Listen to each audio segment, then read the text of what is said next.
గెలవాలన్నా ఖచ్చితంగా ఇలా బీఆర్ఎస్ అభ్యర్థులే గెలవాలి. అదే తెలంగాణ క్షేమం. దయచేసి ఆలోచన చేయాలి. నేను చెప్పేది ఆషామాషి మాట కాదు.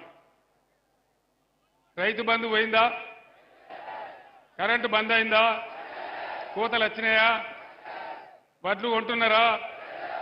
బోనస్ ఇస్తున్నారా? బోనస్ బోగస్ అయిందా?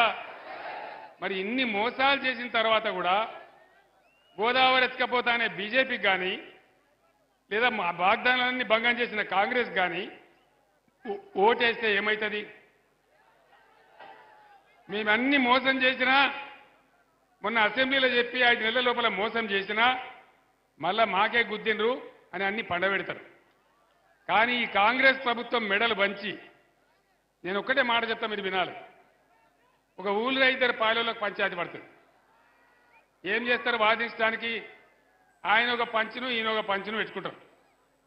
ఇలా తెలంగాణ ప్రజలకు కాంగ్రెస్ పార్టీకి పంచాయతీ పడ్డది. మరి తెలంగాణ ప్రజల తరఫున కొట్లాడే పంచి ఎవరు? నేనా? మొన్న పోయిన ఎలక్షన్ల మీద నన్ను కింద పడగొట్టి మళ్ళీ ఇప్పుడు నన్ను పంచిగా అమ్మంటారు.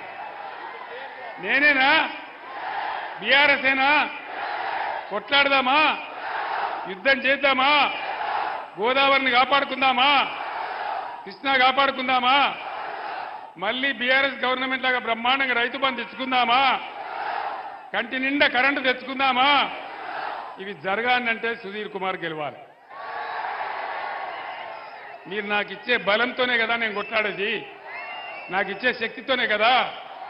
కాబట్టి మీ అందరు నేను ఒకటే కోరుతా ఉన్నా, ఇక్కడ ఒక మనిషికి టికెట్ ఇచ్చినాం, ఉప ముఖ్యమంత్రి పదవి ఇచ్చినాం. ఎందుకు మారిపోయింది ఆయన పార్టీ? ఎందుకోసం మారింది పార్టీ? నేను ఒక్కటే మాట చెప్తా ఉన్నా, కడియం శ్రీహరి సరే నేను అనలేను, ఆ మాట నా నోట నేను అనలేను. కానీ ఆయన చేసిన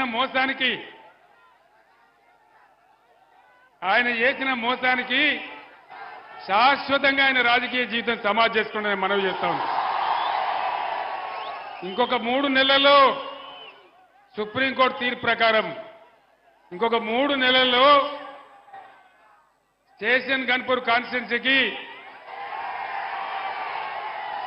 బై ఎలక్షన్ రాక తప్పదు. మన రాజయ్య ఎమ్మెల్యే కాక కూడా తప్పదు. మీరు రాసి పెట్టండి. నేను చెప్తున్న జరగబోయే సత్యం. ఖచ్చితంగా 3 నెలల్లో బై ఎలక్షన్ రాక తప్ప స్టేషన్ గన్పూర్కు ఇదే రాజయ్య గారు ఎమ్మెల్యే కాక తప్పడది నేను మనవి చేస్తా ఉన్నా. ద్రోవులకు చెప్పే గుణపాఠం అదే. रियासत तेलंगाना के जितने हमारे मुसलमान बुजुर्ग हैं, मुसलमान भाई बहन हैं, आप तमाम लोगों को मैं सलाम करता हूं और आपसे अदबन गुजारिश करता हूं, प्लीज आपसे अदबन गुजारिश करता हूं कि आप बीआरएस के कायदे को वोट देके जिताइए। ये बात इसलिए मैं कहता हूं, मैं जिम्मेदारी से कहता हूं। मैं कह रहा हूं, जब तेलंगाना रियासत के लिए लड़ रहा था, जद्दोजहद कर रहा था,